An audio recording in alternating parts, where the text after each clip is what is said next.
എ.ജി. നൂറാനി എന്ന സ്റ്റേറ്റ്സ്മാൻ വിടവാങ്ങിയിരിക്കുന്നു. അദ്ദേഹം നമ്മുടെ ചരിത്രത്തിൽ നൽകിയ സംഭാവനകൾ എന്തൊക്കെയാണ്? ഒരു നിയമ പണ്ഡിതൻ എന്ന നിലയ്ക്ക് രാഷ്ട്രീയത്തിൽ അദ്ദേഹം നൽകിയിട്ടുള്ള വിവിധങ്ങളായ ചരിത്ര സന്ദർഭങ്ങളിൽ നൽകിയിട്ടുള്ള കോൺട്രിബ്യൂഷൻസ് എന്താണ്?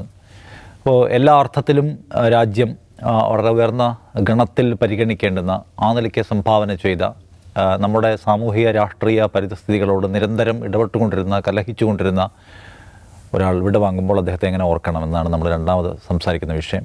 ദാവൂദ് സാഹിബ്, എങ്ങനെയാണ് നമ്മൾ അദ്ദേഹത്തെ മാർക്ക് ചെയ്യുക? നമുക്ക് നിശ്ചിത എ.ജി. നൂറാനി എന്ന് പറയുമ്പോൾ സാധാരണ ഒരാളുടെ, ഒരു സാധാരണക്കാരൻ്റെ മനസ്സിൽ പെട്ടുന്ന ഒരു ജേർണലിസ്റ്റ്, അറിയപ്പെട്ടൊരു മാധ്യമ പ്രവർത്തകൻ എന്നുള്ള നിലക്കായിരിക്കും. പക്ഷേ ആക്ച്വലി എ.ജി. നൂറാനി ഒരു മാധ്യമ പ്രവർത്തകനല്ല. ബൈ പ്രൊഫഷൻ അദ്ദേഹം ഒരു ലോയറാണ്. നിയമമാണ് അദ്ദേഹം പഠിച്ചിട്ടുള്ളത്. അദ്ദേഹം പ്രാക്ടീസിങ് ലോയർ കൂടിയായിരുന്നു. പക്ഷെ എന്തുകൊണ്ടാണ് എ.ജി. നൂറാനിയെ ഇങ്ങനെ ആളുകൾ ഓർക്കുന്നത് വെച്ചാൽ അദ്ദേഹത്തിൻ്റെ റൈറ്റിങ്സ് അത്രയധികം സ്വാധീനിക്കപ്പെട്ടാണ്. 1960-കൾ മുതൽ അദ്ദേഹം എഴുതുന്നുണ്ട്. വ്യക്തിപരമായി ഞാനൊരു സീരിയസ് റീഡിങ് ആരംഭിച്ച ഘട്ടം മുതൽ ഈ പേര് കേൾക്കുന്നുണ്ട്. എന്ന് പറഞ്ഞാൽ ഫ്രണ്ട് ലൈനിലെ അദ്ദേഹത്തിൻ്റെ കോളം, ഞാനും വിചാരിച്ചത് ജേർണലിസ്റ്റായിരുന്നു. എന്നാൽ എല്ലാ പ്രധാനപ്പെട്ട സ്ഥാപനങ്ങളിലും statesman, telegraph, the Hindu, Hindustan times, പാകിസ്ഥാനിലെ ഡോണിൽ, ഇങ്ങനെ ദീർഘമായ ലേഖനങ്ങളാണ് ഒരു വിഷയത്തെക്കുറിച്ച്. അപ്പം വ്യക്തിപരമായി ഞാൻ അദ്ദേഹത്തെ എന്തുകൊണ്ട് ഭയങ്കരമായിട്ട് ഓർക്കുന്നു, ഇഷ്ടപ്പെടുന്ന രണ്ട് കാരണം. ഒന്ന്, ഈ പറഞ്ഞാൽ നമ്മൾ ഒരു സീരിയസ് റീഡിങ് ആരംഭിക്കുന്ന കാലം മുതൽ, അപ്പോൾ അന്ന് എന്താണ് നമ്മളുടെയൊക്കെ ഒരു ഫോർമാറ്റീവ് പീരീഡിൽ ഫ്രണ്ട് ലൈൻ വായിക്കണം, EPW വായിക്കണം, ഇതാണ് നമ്മളെല്ലാവരും പറയുക. ഹിന്ദുവിൻ്റെ എഡിറ്റോറിയൽ വായിക്കണം. അപ്പോൾ അത് നമ്മൾ ശുഷ്കാന്തിയോടുകൂടി വായിക്കും. അപ്പോൾ ഫ്രണ്ട് ലൈനിൽ ഏറ്റവും പ്രധാനപ്പെട്ട ഐറ്റം എന്താണ്? എ.ജി. നൂറാനിയുടെ കോളാണ്.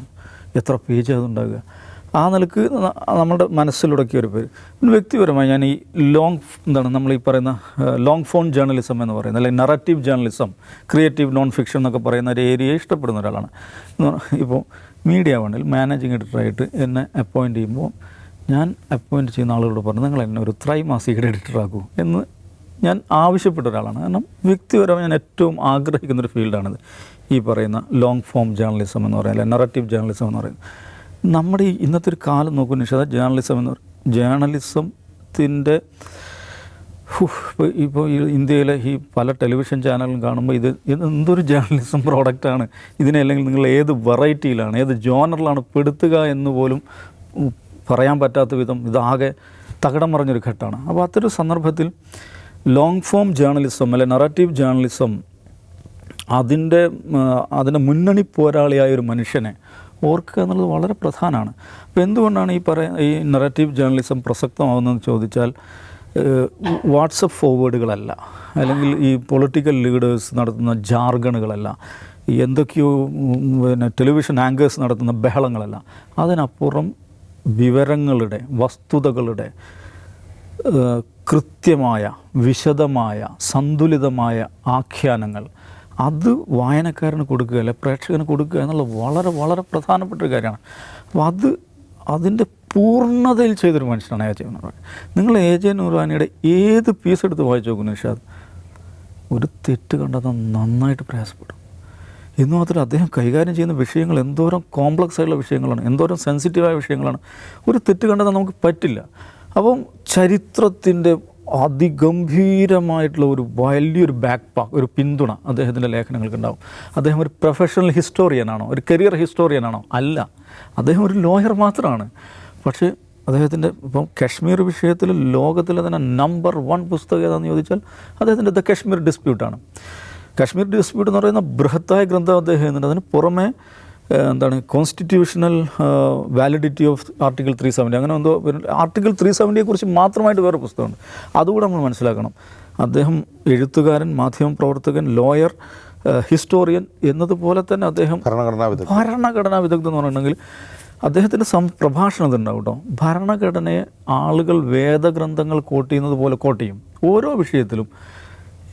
നമ്മുടെ ഭരണഘടനയെ മാത്രമല്ല, നമ്മുടെ ഭരണഘടനയെ കോട്ട് ചെയ്യുമ്പോൾ അതിന് സമാനമായ മറ്റു രാജ്യങ്ങളിലെ ഭരണഘടനയിൽ എന്താണ് പറഞ്ഞിരിക്കുന്നത്, ബ്രിട്ടീഷ് അല്ലെ US ഭരണഘടനയിൽ, ഫ്രഞ്ച് ഭരണഘടനയിൽ, അവിടെയൊക്കെ എന്താണ് നമ്മുടെ ഭരണഘടനയിൽ ഇന്ന പ്രൊവിഷൻ, അതിനോട് ചേർന്ന് നിൽക്കാവുന്ന മറ്റു പല രാജ്യങ്ങളിലെയും ഭരണഘടനാ പ്രൊവിഷൻസിനെ കൂടെ ചേർത്ത് പറഞ്ഞുകൊണ്ട്. അത് ഏതെങ്കിലും ഒരു റെഫറൻസ് നോട്ട് നോക്കിയിട്ടല്ല നിഷാദെ, ഈ ഇതുണ്ടല്ലോ വേദഗ്രന്ഥങ്ങൾ ഉദ്ധരിക്കുന്നത് പോലെ അദ്ദേഹം ഉദ്ധരിക്കും. ഏത് വേർഡ് ബൈ വേർഡ് ഉദ്ധരിക്കും. ചുമ്മാ ആർട്ടിക്കിൾ 370 മറ്റേ അത് ഇതൊന്നും പറയല്ല, വേർഡ് ബൈ വേർഡ് അദ്ദേഹം ഉദ്ധരിക്കും. എൻറാം പറയുന്നുണ്ട്, എജി നൂറാനി റെഫറൻസുകൾ വളരെ വേഗത്തിൽ പറയുന്ന ആളാണ്. അദ്ദേഹം നിമിഷങ്ങൾ കൊണ്ട് ചെയ്യുന്ന പണി ഹിന്ദുവിൻ്റെ ഡെസ്കിന് ഒരു ദിവസം എടുത്താലാണ് പലപ്പോഴും പൂർത്തിയാക്കാൻ പറ്റുന്നത്. ഇന്ന് മാധ്യമത്തിൽ MK മുനീർ അദ്ദേഹത്തെക്കുറിച്ചൊരു ലേഖനം എഴുതിയിട്ടുണ്ട്. അതിൽ അദ്ദേഹം പറയുന്നത്, കോഴിക്കോട് ഇദ്ദേഹം ഇതിനു വേണ്ടി വന്നല്ലോ, CH അവാർഡ് സ്വീകരിക്കാൻ വേണ്ടി വന്നു. അപ്പോൾ താജ് ഹോട്ടലിലാണ് താമസിക്കുന്നത്. അപ്പോൾ മുനീർ വൈകുന്നേരമാണ് പരിപാടി, ഇദ്ദേഹം ഉച്ചയ്ക്ക് വരുന്നുണ്ട്. അപ്പോൾ മുനീർ അവിടെ പോയി കാണുന്നു. മുനീറിനോട് അദ്ദേഹം ആവശ്യപ്പെടുന്നത് കുറച്ച് A4 ഷീറ്റ് കൊണ്ടാണ്. അപ്പോൾ മുനീർ A4 ഷീറ്റ് എത്തിക്കുകയാണ്. അപ്പോൾ A4 ഷീറ്റ് എത്തിച്ച പുള്ളി ചെയ്യുന്നത് എന്താ അറിയോ, ഇരുന്ന് എഴുതുകയാണ്. ആ എഴുതി കഴിഞ്ഞിട്ട് മുനീറിന് കവറിലിട്ടിട്ട് സ്റ്റാമ്പ് ഒട്ടിച്ച് ഫ്രണ്ട് ലൈൻ്റെ അഡ്രസ്സ് എഴുതിയിട്ട് മുനീറിൻ്റെ കൈ കൊടുത്തു, പോസ്റ്റ് ചെയ്യണമെന്നുണ്ട്. അപ്പം ഈ ഫ്രണ്ട് ലൈനിലേക്കുള്ള കോളാണെന്നേ, ഏത് ഉച്ചയ്ക്ക് ഇരുന്നിട്ട് വൈകുന്നേരത്തെ ആ പരിപാടിയുടെ ഇടയിൽ അദ്ദേഹം അത് എഴുതിയിട്ടുണ്ട്. ഒരു 3000 വേർഡൊക്കെ ഉണ്ടാവില്ല അദ്ദേഹത്തിൻ്റെ ഏതാണ്ട് എല്ലാ കോളും 3000 വേർഡ് മുതൽ 5000 വേർഡ് വരെ ഉണ്ടാവും.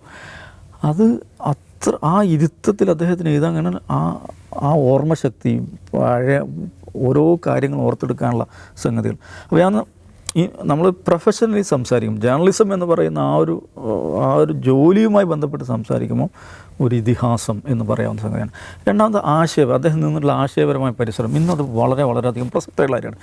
ഒന്ന്, അദ്ദേഹം ഏറ്റവും അധികം എഴുതിയിട്ടുള്ള വിഷയങ്ങൾ എന്തൊക്കെയാണെന്ന് എടുക്കുക. ഒന്ന് കോൺസ്റ്റിറ്റ്യൂഷൻ, ഇന്ത്യൻ കോൺസ്റ്റിറ്റ്യൂഷനാണ്. അപ്പോൾ നമ്മളൊരു കോൺസ്റ്റിറ്റ്യൂഷണൽ റിപ്പബ്ലിക്കാണ് എന്ന് പറയുന്ന ആശയം അദ്ദേഹം ആവർത്തിച്ച് ഓർമ്മിപ്പിക്കുകയാണ്.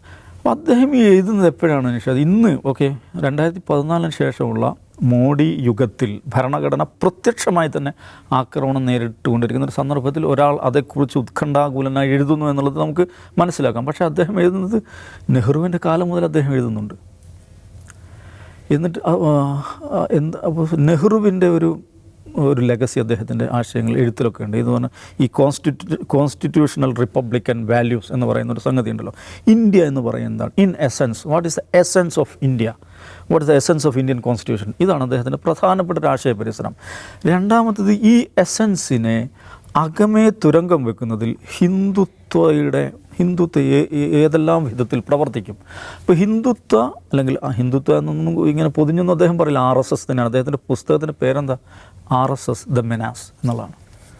RSS എന്ന ദുരന്തം, RSS എന്ന മഹാദുരന്തം എന്ന് പറഞ്ഞിട്ട് ബൃഹത്തായ ഒരു ഗ്രന്ഥം അദ്ദേഹത്താണ്. ഏത് കാലത്ത്?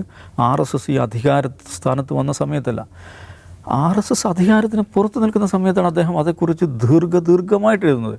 എന്തുകൊണ്ടാണ്?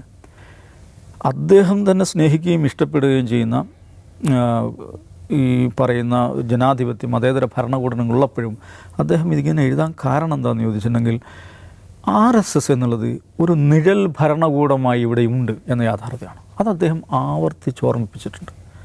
നമ്മൾ മനസ്സിലാക്കണത് 2014 ശേഷമാണ് RSS, അല്ലെങ്കിൽ 2001 ശേഷം വാജ്പേയിയുടെ ഘട്ടത്തിലാണ്, പിന്നെ 2014 ശേഷം മോഡിയുടെ ഘട്ടത്തിലാണ് RSS അധികാരത്തിൽ വന്നത് എന്ന് നമ്മൾ വിചാരിക്കുന്നുവെങ്കിൽ നമ്മൾ RSSനെ പഠിച്ചിട്ടില്ല എന്നുള്ളതാണ്. അല്ലെങ്കിൽ RSSനെ പഠിച്ചിട്ടില്ല, അല്ലെങ്കിൽ ഇന്ത്യൻ വ്യവസ്ഥിതിയെ പഠിച്ചിട്ടില്ല, ഇന്ത്യൻ ദേശീയതയെ പഠിച്ചിട്ടില്ല. ഇന്ത്യൻ ദേശീയതയുടെ അകത്തുകൂടെ പ്രവഹിക്കുന്ന അതിൻ്റെ ഒരു ധാരയായി അതിനെ സ്വാധീനിക്കുന്നൊരു ധാരയായി RSS ഹിന്ദുത്വ എല്ലാ കാലത്തും പ്രവർത്തിച്ചിട്ടുണ്ടെന്നുള്ളതാണ്. അപ്പോൾ ഇന്ദിരാഗാന്ധി ഭരിക്കുമ്പോഴും മൊറാർജി ദേശായി ഭരിക്കുമ്പോഴും ലാൽ ബഹദൂർ ശാസ്ത്രി ഭരിക്കുമ്പോഴും എല്ലാം, രാജീവ് ഗാന്ധി ഭരിക്കുമ്പോഴെല്ലാം അദ്ദേഹം ഓർമ്മിപ്പിക്കുന്ന എന്താണ്?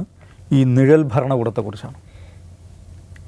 RSS എന്ന് പറയുന്ന നിഴൽ ഭരണകൂടം അതിവിടെ പ്രവർത്തിച്ചുകൊണ്ടിരിക്കുന്നു എന്നുള്ളതാണ്.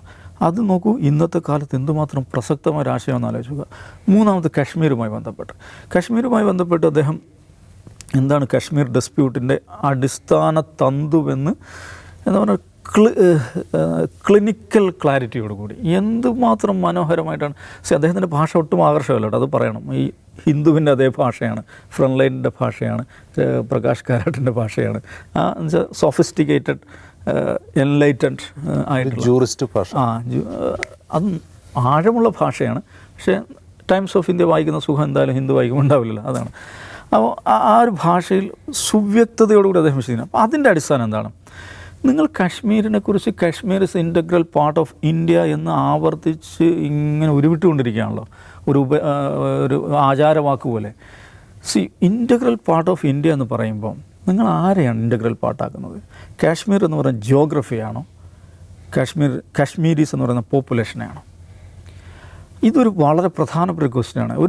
ഒരു രാഷ്ട്രം അതിൻ്റെ ആ ജനതയെയാണോ അതല്ല ആ ഭൂമിയെയാണോ ഇൻ്റഗ്രേറ്റ് ചെയ്യുന്നത്?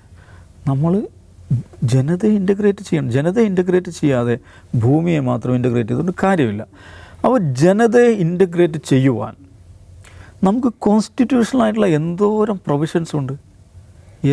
എല്ലാ രാജ്യങ്ങളും അത് പ്രാക്ടീസ് ചെയ്യുന്നുണ്ടല്ലോ. ഞാൻ മുമ്പ് ഔട്ട് ഓഫ് പറഞ്ഞൊരു കാര്യമാണ്. റഷ്യ എന്ന് പറയുന്ന രാജ്യം, റഷ്യ എന്ന് പറയുന്ന 50ഓളം അർദ്ധ സ്വതന്ത്ര രാജ്യങ്ങളെന്ന് വിളിക്കപ്പെടാവുന്ന റിപ്പബ്ലിക്കുകൾ, ഒബ്ലാസ്റ്റുകൾ, ഫെഡറേറ്റുകൾ ഇതെല്ലാം ചേർന്നിട്ടുള്ള രാജ്യമാണ്. റഷ്യ ദുർബലമായ രാജ്യമാണോ? റഷ്യ ലോകത്തിൽ ഒരു സൂപ്പർ പവറാണ്. അപ്പോൾ എന്തുകൊണ്ടാണ് അവർക്കത് സാധിക്കുന്നത്? അവർ ഭൂമിയെ മാത്രമല്ല ജനതയെയും ഇൻ്റഗ്രേറ്റ് ചെയ്തു. ആ ജനതയെ കൂടി ഇൻ്റഗ്രേറ്റ് ചെയ്യുവാനുള്ള കോൺസ്റ്റിറ്റ്യൂഷണൽ പ്രൊവിഷൻസ്, ഭരണഘടനാപരമായിട്ടുള്ള അതിൻ്റെ സാധ്യതകൾ, ഭരണഘടനാപരമുള്ള വിശാലതകൾ അവരുണ്ടാക്കി എന്നുള്ളതുകൊണ്ടാണ്. അപ്പോൾ അതാണ് ആർട്ടിക്കിൾ 370 എന്ന് പറഞ്ഞാൽ എന്താണ്? ആർട്ടിക്കിൾ 370 എന്ന് പറയുന്നത് കശ്മീരിനെ മാത്രമല്ല, കശ്മീർ എന്ന് പറയുന്ന ഭൂമിയെ മാത്രമല്ല, കശ്മീരികൾ എന്ന് പറയുന്ന ജനതയെ കൂടി ഇന്ത്യയിൽ ഇൻ്റഗ്രേറ്റ് ചെയ്യാനുള്ള ഭരണഘടന നമുക്ക് നൽകിയിട്ടുള്ള മഹത്തായ താക്കോലാണ്. അപ്പോൾ ഭരണഘടനാപരമായി തന്നെ കോൺസ്റ്റിറ്റ്യൂഷണൽ ലാംഗ്വേജിൽ തന്നെ അദ്ദേഹം കാര്യങ്ങൾ വിശദീകരിക്കുകയാണ്. നിങ്ങളെങ്ങനെയാണ് ജനതകളെ കൂടെ നമ്മുടെ മഹത്തായ രാജ്യത്തിൻ്റെ ഭാഗമാക്കി മാറ്റുക എന്നുള്ള ആ ഒരു വ്യക്തതയോടുകൂടി കാശ്മീരിനെ കുറിച്ച് സംസാരിച്ച ആരുമില്ല. കാശ്മീരിനെ കുറിച്ച് എ.ജെ. നുറാനിയുടെ പുസ്തകം ആ വിഷയത്തിൽ അവസാന വാക്കാണ്. അതിനപ്പുറം ഇപ്പുറവും നമുക്ക് വേറൊന്നും തപ്പേണ്ട കാര്യം തന്നെയില്ല. അപ്പോൾ ആ നിലയ്ക്ക് ഇന്ന് ഇന്ത്യ എന്താണ് ഇന്ത്യക്ക് നഷ്ടമായിക്കൊണ്ടിരിക്കുന്നത്? അത് നിങ്ങൾക്ക് നഷ്ടമാകും എന്ന് നേരത്തെ പ്രവചിച്ച, അതേക്കുറിച്ച് ചുമ്മാ ഡയലോഗ് അടിക്കുകയല്ല, അതേക്കുറിച്ച് ആധികാരികതയോടുകൂടി ചരിത്രത്തിൻ്റെ, ഭരണഘടനയുടെ, നിയമത്തിൻ്റെ എല്ലാം പിൻബലത്തോടുകൂടി ഇത്ര മനോഹരമായി, ഇത്ര ബൃഹത്തായി രേഖപ്പെടുത്തിയ, നിരന്തരമായി അത് രേഖപ്പെടുത്തി നമ്മുടെ രാജ്യത്ത് അത് ഓർമ്മിപ്പിച്ചുകൊണ്ടേയിരുന്ന ഒരു മഹാപ്രതിഭാശാലി എന്നുള്ള നിലക്ക് അദ്ദേഹത്തെ സല്യൂട്ട് ചെയ്യാതെ നിർവഹില്ല. ഈ സിദ്ധാർത്ഥ വരദരാജൻ അദ്ദേഹത്തിൻ്റെ കാലത്തും അദ്ദേഹം ഹിന്ദുവിലുണ്ടായിരുന്ന സമയം ധാരാളം അദ്ദേഹം എഴുതിയിട്ടുണ്ടായിരുന്നല്ലോ. ഇന്ന് അദ്ദേഹത്തിന് ഒരു ഒബിച്വറി എഴുതിയിട്ടുണ്ട്. അതിൽ അദ്ദേഹം പറയുന്നൊരു കാര്യം, ലോകത്ത് വേറെ ഏതെങ്കിലും രാജ്യത്തായിരുന്നു എ.ജെ. നുറാനിയെ പോലെ ഒരാൾ ജീവിച്ചിരുന്നെങ്കിൽ അയാൾ മരിക്കുമ്പോൾ ഒരു രാജ്യം അദ്ദേഹത്തിന് ആദരർപ്പിച്ചുകൊണ്ട് ദുഃഖാചരണം നടത്തുമായിരുന്നു.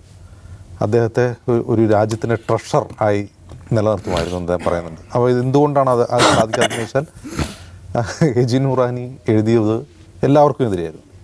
അതായത് ഏതെങ്കിലും രാഷ്ട്രീയ പാർട്ടികൾക്കോ അല്ലെങ്കിൽ ഏതെങ്കിലും ഭരണകൂടങ്ങൾക്കോ എതിരെയല്ല, പുള്ളി എല്ലാവർക്കും റെബലായിരുന്നു. ഇപ്പോൾ നുറാനിയുടെ കഥ, നുറാനി ഒരു അഭിഭാഷകനാണ്. ഒരു ലോ കോളേജിൽ പഠിച്ചിറങ്ങിയ സാധാരണ ഒരു അഭിഭാഷകനായി എൻറോൾ ചെയ്ത ഒരാൾ. ആദ്യം ബോംബെ ഹൈക്കോടതിയിൽ പ്രാക്ടീസ് ചെയ്യുന്നു, പിന്നീട് സുപ്രീം കോടതിയിൽ പ്രാക്ടീസ് ചെയ്യുന്നു. അദ്ദേഹത്തിൻ്റെ ചരിത്രത്തിൽ വഴിത്തിരിവായത് ഈ 1953 കശ്മീർ കോൺസ്പിരസി എന്ന് പറയുന്നൊരു കേസുണ്ട്. വളരെ കുപ്രസിദ്ധമായൊരു കേസാണ് കശ്മീർ കോൺസ്പിരസി കേസ് എന്ന് പറഞ്ഞാൽ. കശ്മീരിൻ്റെ ആദ്യത്തെ പ്രധാനമന്ത്രിയായിരുന്ന ഷെയ്ഖ് അബ്ദുള്ളയെ ഇന്ത്യ അറസ്റ്റ് ചെയ്തോടെ കശ്മീരിൽ അറസ്റ്റ് ചെയ്തു. കശ്മീരിൽ അറസ്റ്റ് ചെയ്ത് കഴിഞ്ഞപ്പോൾ ആ അറസ്റ്റിന് കാരണമായി പറയുന്നത് ഇദ്ദേഹം പ്ലബിസിറ്റിന് വേണ്ടി, അവിടെ ഒരു ഹിതപരിശോധനയ്ക്ക് വേണ്ടി ഒരു മൂവ്മെൻറ്റ് ഉണ്ടാക്കി എന്നുള്ളതാണ് അദ്ദേഹത്തിനെതിരെയുള്ള ആരോപണം. അപ്പോൾ ഹിതപരിശോധനയ്ക്കെതിരായിട്ടുള്ള മൂവ്മെൻറ്റ് എന്ന് പറഞ്ഞാൽ രാജ്യത്തിൻ്റെ ഇൻറ്റഗ്രിറ്റി തകർക്കാനുള്ള മൂവ്മെൻറ്റായി ജവഹർലാൽ നെഹ്റു ഭരണകൂടം വ്യാഖ്യാനിക്കുകയും അദ്ദേഹത്തെ അറസ്റ്റ് ചെയ്യുകയും ചെയ്യുകയാണ്. അപ്പം ഇദ്ദേഹത്തിൻ്റെ കേസ് വാദിക്കാൻ പലരും തയ്യാറായിട്ടില്ല എന്ന് മാത്രമല്ല, അതിൽ പലർക്കും ഇദ്ദേഹത്തിൻ്റെ കോസിനോടൊപ്പം നിൽക്കുന്ന പലർക്കും അതിൽ വിശ്വാസം ഉണ്ടായിരുന്നില്ല.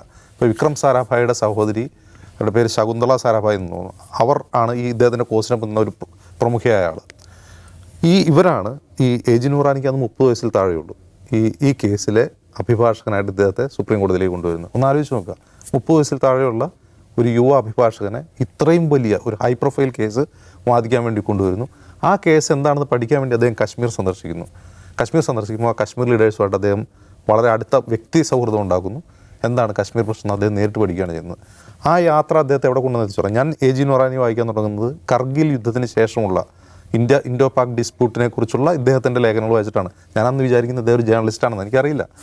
അപ്പോൾ ഇത് വായിച്ചിട്ടാണ് എനിക്ക് അദ്ദേഹത്തെ പരിചയം. പിന്നെ നമ്മൾ കേൾക്കുന്നത് എന്താണെന്നറിയോ, ഈ കശ്മീർ ഫോർമുല, അതായത് പർവേസ് മുഷറഫും ഇന്ത്യൻ ഭരണകൂടവും തമ്മിൽ കശ്മീർ ഫോർമുല എന്ന് പറയുന്നൊരു ഡ്രാഫ്റ്റ് ഉണ്ടാക്കാൻ നിയോഗിക്കുന്നത് ഇദ്ദേഹത്തെയാണ്. അപ്പോൾ ഞാൻ ഓർക്കണം ഇദ്ദേഹം ആരാണ്. അങ്ങനെയാണ് ഞാൻ ഇദ്ദേഹം ആരാണെന്ന് പഠിക്കുന്നത്. നോക്കുമ്പോൾ ഇദ്ദേഹം ആക്ച്വലി ഒരു ജേർണലിസ്റ്റേ അല്ല. ഇദ്ദേഹത്തിൻ്റെ റൈറ്റിങ്സിൻ്റെ പ്രത്യേകത ദൗസായോട് വിശദീകരിച്ചു. ഇദ്ദേഹത്തിൻ്റെ ഫ്ലാറ്റിൽ ചെന്ന് കഴിഞ്ഞാൽ ഇങ്ങേർക്ക് കമ്പ്യൂട്ടർ അറിയില്ലായിരുന്നു, ഈവൻ ടൈപ്പ് റൈറ്റർ പോലും ഉപയോഗിക്കില്ലായിരുന്നു. ടൈപ്പ് ചെയ്യാൻ അറിയാത്തൊരു മനുഷ്യനായിരുന്നു അദ്ദേഹം. എല്ലാം എഴുതുന്ന ആളാണ്. അപ്പോൾ ഇദ്ദേഹത്തിൻ്റെ റെഫറൻസ് എന്ന് പറഞ്ഞാൽ ഇദ്ദേഹത്തിൻ്റെ വീട്ടിൽ ചെന്ന് കഴിഞ്ഞാൽ പത്രക്കട്ടിങ്ങളാണ് റെഫറൻസ്. ഓരോ വിഷയത്തിലും എല്ലാത്തിൻ്റെയും പത്രക്കട്ടിങ് വീട്ടിലുണ്ടാവും. ഈ പത്രക്കട്ടിങ്ങിൽ എന്താണുള്ളതെന്ന് അദ്ദേഹത്തിൻ്റെ ബ്രെയിനിലുണ്ടാവും. അത് എവിടെ ഇരിക്കുന്നതെന്ന് പറയാം. അതുകൊണ്ടാണ് ഈ ഹിന്ദു ഡെസ്കിൻ്റെ ഉദാഹരണം പറയുന്നത്. അപ്പോൾ ഒരു വിഷയത്തിലൊരു കാര്യം ചോദിച്ചാൽ ആ റെഫറൻസ് എവിടെ ഇരിക്കുന്നു എന്ന് പറയാം, അതിലെന്താണെന്നുള്ളതെന്നും അദ്ദേഹത്തിന് കൃത്യമായിട്ട് അത് ഓർത്തെടുത്ത് പറയാനും അദ്ദേഹത്തിന് കഴിയും. അസാമാന്യമായ കഴിവാണ്. ഇത് ഇദ്ദേഹത്തിൻ്റെ റൈറ്റിങ്സിലുണ്ട്. ഇപ്പോൾ ഇന്നത്തെ ജേർണലിസ്റ്റുകൾ പഠിക്കേണ്ട ഒരു കാര്യമാണ്, അദ്ദേഹം റെഫറൻസ് ഇല്ലാതെ ഒരു വാക്ക് പറയില്ല. അദ്ദേഹം ഒരു ജൂറിസ്റ്റ് ആയിരിക്കും, നിയമവിദഗ്ധനായിരിക്കും തന്നെ അദ്ദേഹം ജഡ്ജ്മെൻ്റലായിട്ടൊരു കാര്യം പറയില്ല. ഒരു കാര്യം വാദിക്കാൻ വേണ്ടി അദ്ദേഹത്തിന് കൃത്യമായി തെളിവുണ്ടായിരിക്കും എന്നുള്ളതാണ്. എന്ന് മാത്രമല്ല, നമ്മുടെ നാഷണൽ ആർക്കൈവ് എന്ന് പറഞ്ഞ സംഭവമുണ്ട്. അതായത് ഔദ്യോഗിക രേഖകൾ സൂക്ഷിച്ചിട്ടുള്ള രേഖകൾ ഇന്ത്യയിൽ ഏറ്റവും കൂടുതൽ ഉപയോഗിച്ചൊരു വ്യക്തി ആരാണെന്ന് വെച്ചാൽ അദ്ദേഹമായിരിക്കും.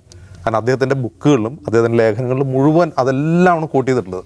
പഴയകാല രേഖകൾ, പഴയ സർക്കാർ കമ്മ്യൂണിക്കേഷൻസ്, അത്തരം കമ്മ്യൂണിക്കേകൾ ഇതെല്ലാം ധാരാളമായി. അങ്ങനെ ഉപയോഗിച്ചുള്ള ഒരു മനുഷ്യൻ ഇന്ത്യയിൽ ഇന്ന് വരെ ജീവിച്ചിരുന്നിട്ടില്ല.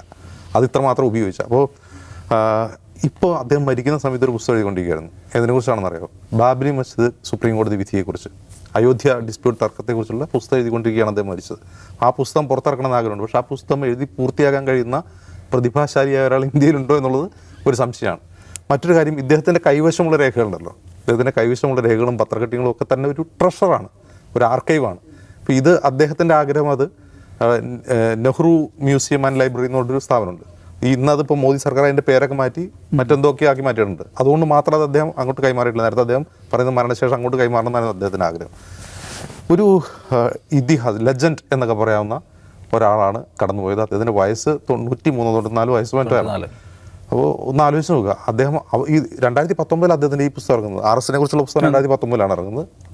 ഈ പ്രായത്തിലും അദ്ദേഹം പുസ്തകം എഴുതിക്കൊണ്ടിരിക്കുകയായിരുന്നു എന്ന് പറയുമ്പോൾ ശരിക്കും അത്ഭുതപ്പെടേണ്ട ഒരു വ്യക്തി തന്നെയാണ്. വേറെ ഏതെങ്കിലും രാജ്യത്തായിരുന്നെങ്കിൽ RSS BJP division of labour ആണ് നേരത്തെ ഇത് RSS ദ മിനാസ് എന്നുള്ള പുസ്തകം ഏറ്റവും അവസാനം ഇറങ്ങിയത്. ലോകത്ത് വേറെ എവിടെയെങ്കിലും ജീവിച്ചിരുന്നെങ്കിൽ മറ്റെന്തോ ആയി മാറേണ്ട മനുഷ്യനാണ്. ഒരു തരത്തിലും അംഗീകരിക്കപ്പെടുകയോ അല്ലെങ്കിൽ ആദരിക്കപ്പെടുകയോ ബഹുമതികൾ കിട്ടുകയോ ഒന്നും ചെയ്തിട്ടില്ല. മനസ്സിലാക്കേണ്ട ഒരു കാര്യം, പർവേസ് മുഷറഫിന് നേരിട്ട് പോയി അദ്ദേഹം ഇൻ്റർവ്യൂ ചെയ്തിട്ടുള്ള ആളാണ്. കാരണം ഈ രാജ്യങ്ങൾക്കിടയിൽ, ഇപ്പോൾ അയൽ രാജ്യങ്ങൾക്കിടയിലും മറ്റു രാജ്യങ്ങൾക്കിടയിൽ പോലും അദ്ദേഹം സ്വീകാരനായിരുന്നു. ഈ ഇൻഡോ പാക് ഡിസ്പ്യൂട്ടിൽ ഇരുപക്ഷത്തിനും സ്വീകാരനായ ഒരു മെസ്സഞ്ചറായി അദ്ദേഹം മാറി എന്നുള്ളതാണ്. കാരണം അത്രമാത്രം ആഴത്തുള്ള അറിവും ഡിപ്ലോമസിയും. അദ്ദേഹം ഒരു ഡിപ്ലോമാറ്റ്, കരിയർ ഡിപ്ലോമാറ്റ് അല്ല, ഡിപ്ലോമാറ്റിക് മിഷൻ അദ്ദേഹത്തെ ഭരണകൂടങ്ങളെ ഏൽപ്പിച്ചിരുന്നു. ഇന്ത്യയും ഏൽപ്പിച്ചിരുന്നു, പാകിസ്ഥാനും ഏൽപ്പിച്ചിരുന്നു. ഒന്ന് ആലോചിച്ച് നോക്കാം മനുഷ്യൻ്റെ ഒരു വ്യാപ്തി, റേഞ്ച് എന്ന് മനസ്സിലാക്കുക. ശരിക്കും നമുക്ക് ലെജൻഡ് എന്ന് വിളിക്കാവുന്ന ഒരു മനുഷ്യനാണ് മരിച്ചത്. പത്മശ്രീയും പത്മഭൂഷണൊന്നും കിട്ടിയിട്ടില്ല. KG നൂറാനി ഇവിടെ വാങ്ങുമ്പോൾ മഹാരഥനായ ഒരു മനുഷ്യനെ കുറിച്ച് നമുക്ക് ഓർക്കാൻ ഒരുപാട് കാര്യങ്ങൾ.